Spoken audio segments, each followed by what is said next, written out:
Je suis Ali Rakib, fondateur de la société Forevers.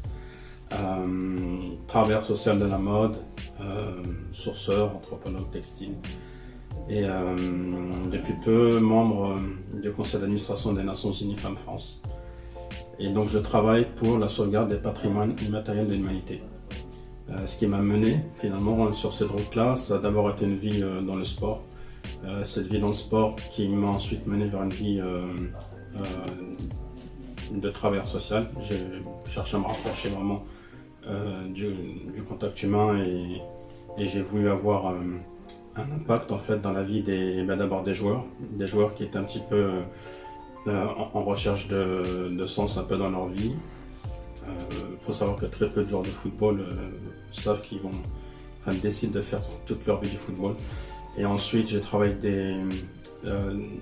du public en difficulté, des jeunes qui sortaient de prison, des femmes tombant enceintes trop jeunes, etc.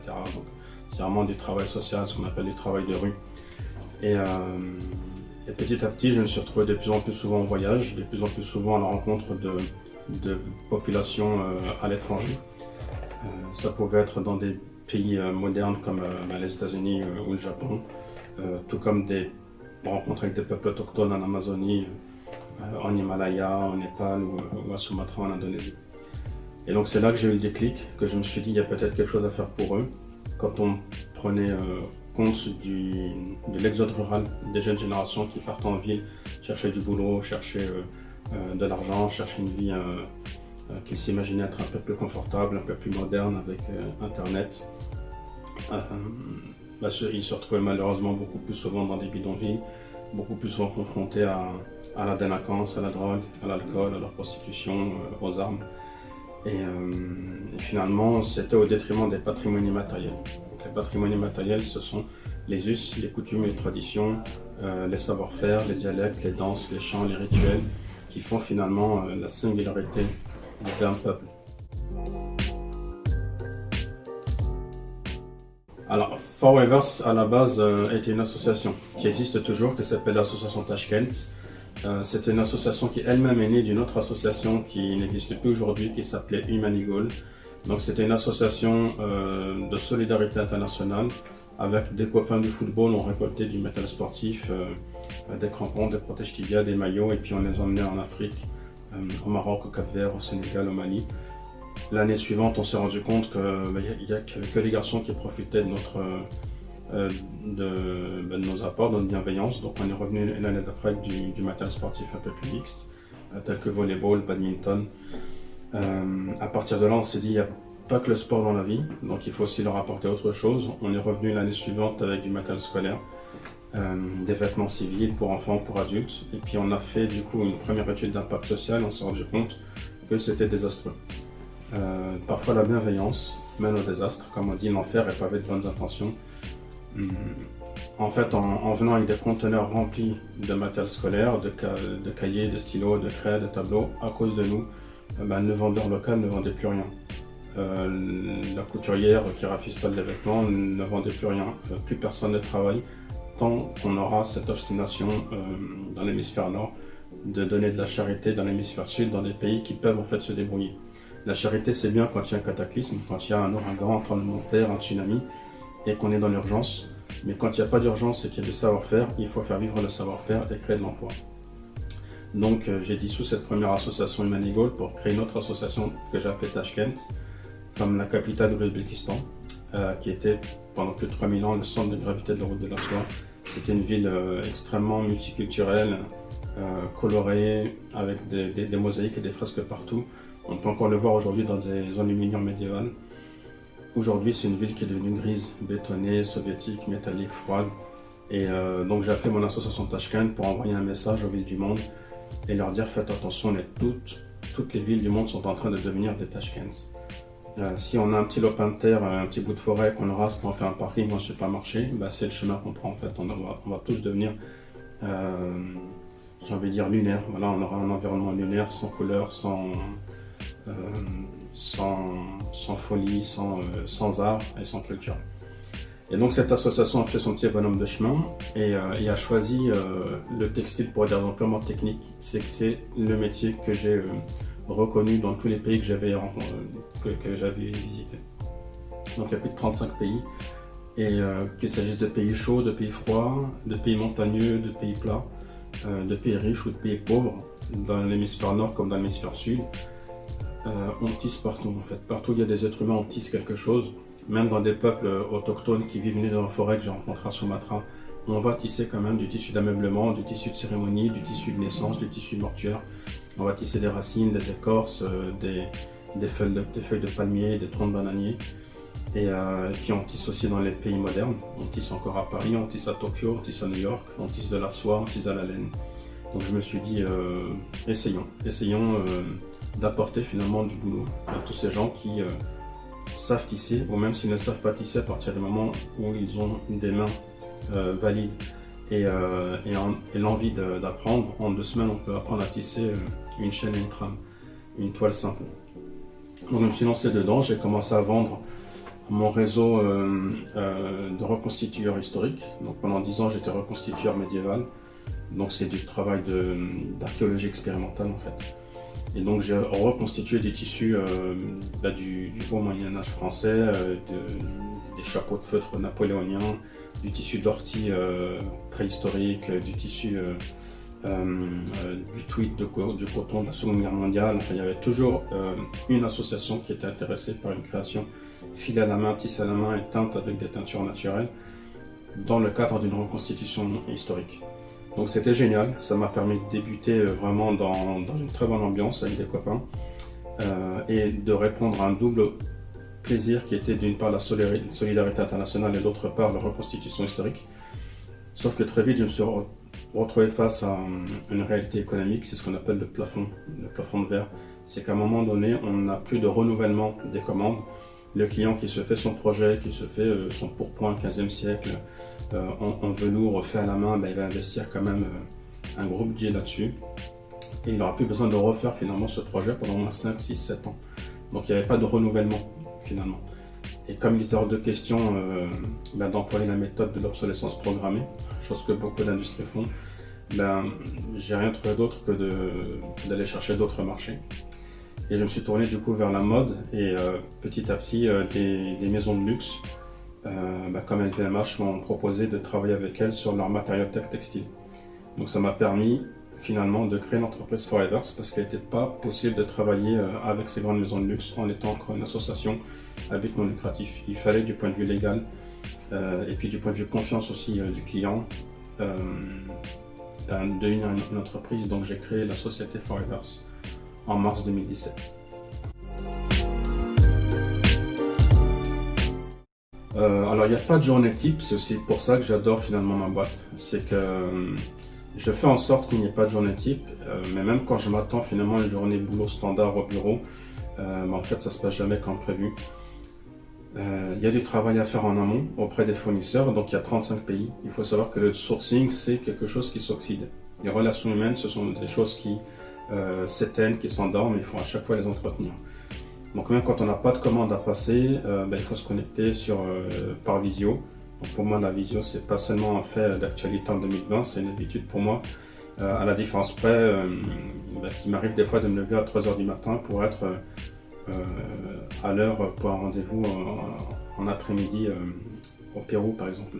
Ou des fois de faire des rencontres en visio entre le Mexique et l'Indonésie et du coup finalement faire comme ça des acrobaties numériques pour me connecter avec tout le monde, des acrobaties linguistiques pour essayer de traduire ce que les gens se disent quand ils ne parlent pas la même langue et entretenir le réseau.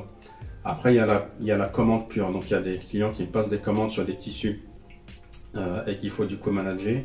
Les tissus ne se font pas en machine, ils sont tous faits à la main. Dans mon offre, 100% de mes tissus sont tissés à la main et la moitié de ces 100% sont aussi filés à la main. Et la moitié de cette moitié sont aussi teints à la main, donc sont teints avec des végétaux, des minéraux locaux qu'on trouve dans les forêts avoisinantes. Et il faut à chaque fois être présent, il faut à chaque fois manager, il faut à chaque fois encourager, il faut à chaque fois écouter, savoir pourquoi est-ce que la commande va être en retard, parce qu'il y a une pluie qui a duré 2 semaines et qui a empêché tout le monde de travailler, parce qu'il y a 3 jours sacrés qu'il faut respecter, parce qu'au Népal, on n'a pas des périodes de vacances comme chez nous, mais on a des petits blocs de 2-3 jours sacrés hindouistes ou bouddhistes, ou parce qu'il y a un mouvement social, une révolution, des coups d'État. Enfin voilà, il se passe toujours quelque chose d'assez sympathique autour du monde et il faut toujours être au courant de ça. Et ensuite, il y a le travail de commercial pur, donc aller à la rencontre des clients pour les écouter, pour identifier leurs besoins et voir à quel moment mon offre apporte quelque chose de différent et peut améliorer finalement le projet de mon client. Donc j'ai un avantage qui peut aussi être vu comme un inconvénient, c'est que les tissus sont issus d'un savoir-faire classé UNESCO, donc c'est quand même du très haut niveau, et n'intéressent principalement que les grandes marques de haute couture. Donc c'est un avantage parce que déjà c'est prestigieux, ça fait du bien finalement à son ego. L'inconvénient c'est que ça demande un gros travail avant de signer quoi que ce soit. Donc il faut vraiment être sûr de son coup, il faut être très méthodique dans le schéma de développement du projet. Il y a une partie qu'il va falloir faire en acceptant de prendre un risque de ne pas être payé. C'est vraiment la partie, j'ai envie de dire, où on va sonder vraiment les besoins du client, on va essayer de faire un peu de psychologue à la limite avec son client. Et une fois qu'on a compris le projet, qu'on a compris finalement les délais, les volumes, la qualité du produit et puis toutes ces petites facettes du diamant qu'on va tailler ensemble, là il faut savoir combien on facture, il faut savoir sous quelles conditions on fait payer, etc. Là on entre dans du mercantile pur et dur. Et puis il y a le travail aussi de protecteur du patrimoine local. En ce moment par exemple je suis en train de livrer un travail de recherche sur le savoir-faire textile lié aux fibres libériennes. Donc les fibres libériennes c'est le lin, l'artier de chanvre. Donc c'est un travail que je fais en partenariat avec deux chercheuses, Marie-Laurence Sapin et Catherine Virasamy, à la demande du ministère de la Culture. Donc ça c'est des choses qui ne sont pas du tout dans une activité mercantile, mais vraiment un travail de recherche, un mi-chemin entre le travail d'historien et le travail d'anthropologue. Donc voilà, ça c'est une première, ça a commencé fin 2019 et là on est en train de la livrer. Et puis il y a aussi un travail de recherche permanente, de recherche de nouvelles matières, de nouveaux savoir-faire, de nouvelles techniques, de nouveaux gestes. Et ça c'est finalement pour entretenir aussi l'offre, parce que dans mon cas de figure, les volumes sont tellement restreints qu'il suffit d'avoir 2 ou 3 clients en simultané sur un même projet, sur une même matière, pour être tout de suite en limitation de volume.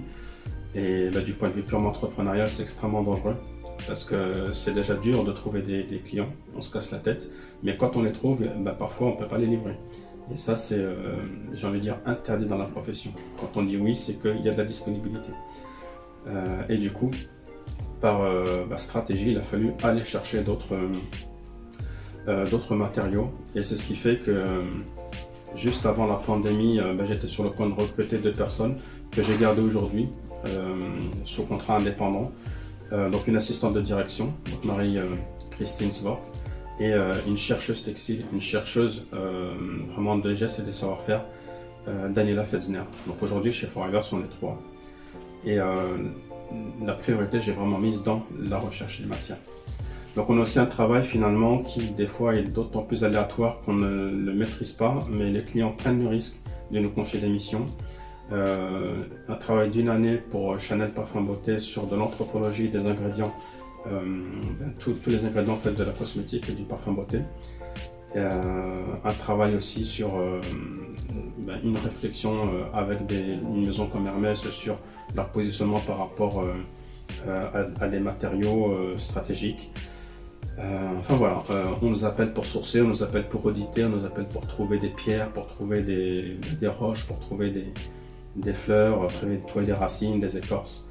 Et l'entreprise est en train, doucement mais sûrement, de devenir finalement une entreprise de sourcing généralisée en matériaux avant tout organiques, comme le bois, comme le cuir, comme la soie, mais aussi minéraux, parce qu'il nous arrivait de travailler sur certaines pierres précieuses ou, comme on dit, semi-précieuses.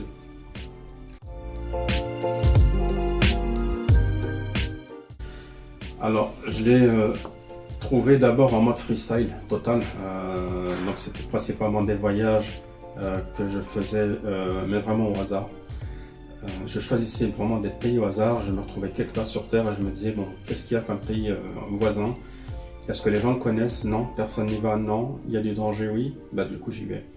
J'y vais, je vais voir ce qui se passe là-bas, je vais voir en fait qu'est-ce que ce pays cache dans ses entrailles en termes de savoir-faire, en termes de patrimoine immatériel.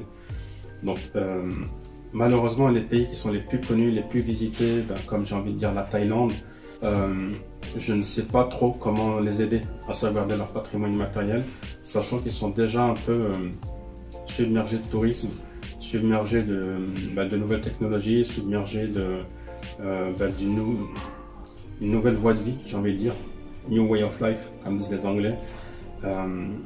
Et donc je ne vais pas non plus leur jeter la pierre ou faire mon inquisiteur, parce que finalement la tradition c'est quelque chose qui, dans sa définition même, est une chose qui évolue en permanence.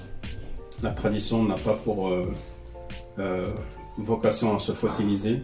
Donc un pays qui décide finalement de laisser tomber son dialecte et de laisser tomber ses traditions, de laisser tomber ses vêtements pour apporter finalement un uniforme international et parler un anglais uniforme international et manger du McDo et boire du Coca de manière uniforme comme un international, finalement c'est leur choix.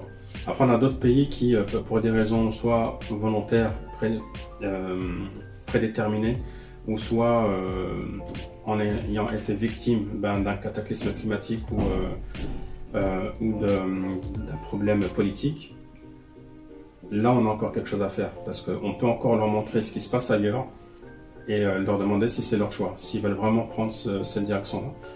Donc on peut encore un peu rattraper le coup et leur proposer une alternative. Foreverse n'a pas pour objectif d'imposer l'accrochage, j'ai envie de dire comment on appelle ça dans les hôpitaux, l'acharnement thérapeutique pour sauvegarder les traditions, mais Foreverse propose des alternatives, propose des plans B. Et à partir de là, mon travail a fini par s'affiner. Donc au début c'était vraiment du hasard total.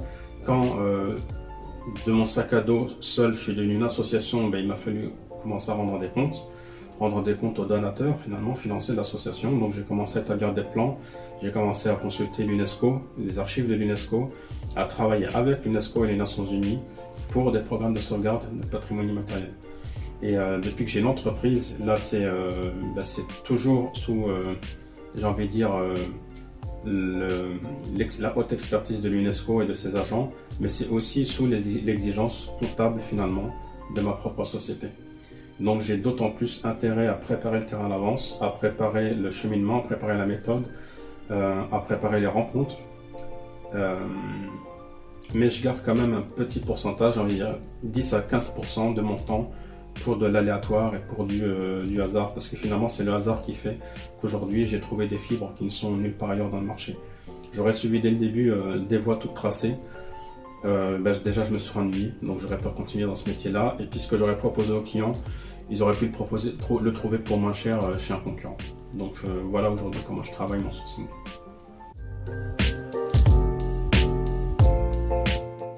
Alors, par rapport au Covid, la première chose que j'ai faite, c'est déjà de mettre tous mes fournisseurs, donc dans les 35 pays, à de l'agriculture vivrière. C'est-à-dire que ceux qui faisaient du chanvre, ceux qui faisaient de la soie, ceux qui faisaient du lin, enfin ceux qui faisaient des fibres purement végétales pour le textile, ce que j'aurais proposé de faire, c'est d'utiliser leurs terres, d'utiliser leur force mécanique, leur corps, pour cultiver des fruits, des légumes, des pommes de terre, des ananas, déjà pour se nourrir eux-mêmes et pour les vendre localement à leurs voisins et pouvoir tenir le coup pendant le temps que durera cette pandémie, 1 an et demi, 2 ans, on n'en sait rien. Ensuite, le sourcing, j'ai envie de dire, c'est plus trop la priorité actuellement. La priorité, c'est de payer ses factures. Donc on a des frais fixes, il faut les payer. Il faut que l'entreprise survive. Il faut qu'elle tienne le coup le temps du confinement, parce qu'une fois qu'on sera finalement libéré, je m'attends quand même à un retour assez énergique des clients, déjà des clients existants. Je pense même pas aux clients futurs. Je pense juste à un retour, à un renouvellement des clients habituels qui finalement permettra de prendre une espèce de tremplin, un peu comme un appel d'air. Donc voilà, l'urgence pour l'instant c'est juste de survivre et ça je le fais principalement grâce au conseil, l'accompagnement stratégique des marques dans leur développement en RSE, responsabilité sociétale des entreprises ou en anthropologie d'entreprise. Donc c'est ce genre de questions pour lesquelles on me sollicite beaucoup en ce moment, c'est l'anthropologie interne. Après le sourcing on peut aussi le faire en back-office, c'est pas forcément sur internet, on peut le faire de manière purement bibliothécaire. Il m'arrive déjà bien avant le Covid et bien avant l'entreprise Forever de faire des recherches purement bibliographiques sur des tissus historiques. Qu'est-ce qui existait à telle époque en France et pourquoi est-ce que ça n'existe plus maintenant? Est-ce que c'est la plante qui a disparu du territoire? Est-ce que c'est le savoir-faire qui a disparu? Est-ce qu'il y a beaucoup trop d'étapes finalement pour arriver à ce produit fini, ce qui fait qu'au bout d'un moment, de manière purement économique, le tissu a disparu de par concurrence, quoi. Est-ce que c'est un danger qu'on a découvert finalement dans ce textile? Je pense notamment aux fameux soies qui étaient teintes en vert jusqu'à la Renaissance et qui finalement tuaient les gens. Ce qui fait qu'aujourd'hui encore, en 2020, sur les scènes de théâtre, on ne porte quasiment jamais de vert. C'est devenu en fait une superstition. C'est très simple en fait, c'est que la teinture d'époque, je crois que c'était de l'oxyde de cuivre, donnait un vert qui était juste fabuleux, mais il empoisonnait le porteur du vêtement. Donc voilà, des fois on retrouve des histoires de textiles, des histoires de tissage, des histoires de teinture, et puis je m'amuse finalement à le refaire faire, je m'amuse à le redévelopper pour voir un peu ce que ça donne, et pour voir si aujourd'hui en 2020 on peut de nouveau trouver de l'intérêt à cette fibre-là. Je me suis amusé grâce à Google à déchiffrer du hiéroglyphe. Donc c'était, je crois, 3000 ans avant Jésus-Christ, c'était, je ne me rappelle plus du nom de l'époque égyptienne, mais en tout cas, il y avait un cartouche qui parlait d'un tissu qui était fait à moitié de lotus et à moitié de papyrus. Donc le lotus, c'est un tissu que je sais faire et que je produis déjà en Birmanie, mais le lotus, j'en ai jamais vu. J'ai vu du papier de lotus, pardon, de papyrus. J'ai vu du papier de papyrus en Égypte, donc c'est des lamelles finalement végétales qu'on pose les unes à côté des autres, et ensuite qu'on entrecroise, et puis qu'on bat et puis qu'on sèche. Voilà, mon idée ça aurait été de torsader finalement ces lamelles de feuilles de papyrus pour en faire du fil et le tisser et voir ce que ça donne. Donc voilà, le sourcing c'est pas forcément aller chercher des matières existantes, c'est aussi réinventer des matières disparues.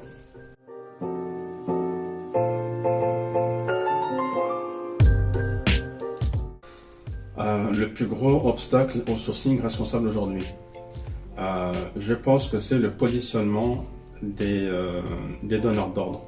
On a plusieurs familles de donneurs d'ordre. On a la marque qui va sincèrement être intéressée vraiment par l'origine de ces tissus, par un impact social positif, un impact carbone minime, et qui, même dans sa définition même d'entreprise, dans son code d'honneur, le mettra finalement en surbrillance. En général, c'est plutôt des petites boîtes qui, dès le départ, sont nées finalement avec cette définition-là. C'est pas en cours de route qu'on devient finalement durable. Soit on l'est déjà de base, soit on le fait par appétence, en fait, par appétence marketing. Et du coup, on arrive à la deuxième catégorie d'entreprises qui le font vraiment du coup par intérêt. Parce que du point de vue marketing, c'est ultra sexy aujourd'hui d'être durable, ou en tout cas de se vendre comme étant durable. J'ai un outil de mesure qui est né de ma manie à toujours tout observer et tout comparer de manière volontaire ou involontaire. Il m'arrive de regarder des fois les vêtements et surtout les chaussures de porteurs de projets, de directeurs d'entreprise. Et systématiquement, quand ils sont, j'ai envie de dire, sur une estrade, on porte des belles chaussures Veja. Mais quand on est en mode standard et quand on est en mode vie de tous les jours, on porte 50 000 autres paires de chaussures. Donc ça, c'est le genre de détail qui ne m'échappe pas. Mais c'est en même temps ce qui va caricaturer une réalité qui montre que finalement, cette deuxième catégorie d'entreprise utilise le développement durable comme stratégie marketing et communication. Mais à la fin, j'ai envie de dire pourquoi pas. Parce que vaut mieux faire ça que de ne pas le faire. Certains le font de manière purement instrumental. Donc voilà, c'est un outil de travail, c'est un outil économique pour gagner un peu plus d'oseille. En même temps, ils le font bien. Donc si en même temps ils le font bien, bah, finalement, tant mieux pour eux. Ils ont trouvé leur deal. Ils ont réussi à être un peu plus propres qu'avant. Ça leur donne une belle image. Ben, bonne continuation. Et puis ensuite, on a la troisième catégorie d'entreprise qui le fait parce qu'elle est obligée de le faire. Parce qu'on a les lois RSE. Et parce que sans ça, elle va se faire taper sur les doigts. Donc il y a des entreprises, par exemple, qui me confient des missions d'audit pour respecter ce qu'on appelle le protocole de Nagoya. Donc le protocole de Nagoya, c'est une loi qui a été votée, entérinée par les Nations Unies à Nagoya, dans la ville du Japon, pour que les entreprises à l'origine pharmaceutique n'aient plus le droit, en tout cas soient sanctionnées, si elles continuent à aller voir des chamans en Amazonie pour aller apprendre auprès d'eux des savoir-faire, des techniques, des méthodes pour utiliser telle racine, telle plante, telle écorce, et en faire un médicament contre le paludisme, contre des boutons, contre j'en sais rien, et qui vont finalement synthétiser cette molécule pour en faire un médicament. Donc il y a d'une part un vol finalement, une appropriation culturelle pour des raisons mercantiles, un vol de propriété intellectuelle, et on ne cite pas ces sources, et puis il n'y a pas de partage finalement des bénéfices à la fin, et on laisse ces populations livrées à elles-mêmes et qui doivent se défendre face aux bûcherons et aux orpailleurs. Finalement, cette loi est en train de s'ouvrir finalement à toutes les disciplines de sourcing d'ingrédients, pas forcément pharmaceutiques, mais aussi cosmétiques. Et donc, il y a des entreprises qui finalement me confient du travail d'audit pour faire respecter le protocole de Nagoya au sein même de leurs équipes. Donc là encore, j'ai envie de dire, ce ne sont pas des entreprises qui vont se dire un peu bisounours, on va sauver le monde, mais qui vont juste se dire, il y a des lois, on les respecte. Là encore, tant mieux, pourquoi pas. Si ces entreprises font du travail propre, j'ai envie de dire, tant mieux qu'elles ne le crient pas sur les toits. Ce qui me froisse un peu, c'est parfois cette impression que certaines boîtes vont investir 1 euro dans un projet de bienveillance et vont investir 9 euros sur la communication de ce projet de bienveillance. Donc il y a un petit côté, je ne vais pas m'étaler dessus, mais en tout cas c'est dommage. C'est un peu comme ceux qui font finalement la charité dans le métro et qui se prennent en selfie en train de le faire. Donc ça casse un petit peu la valeur du geste.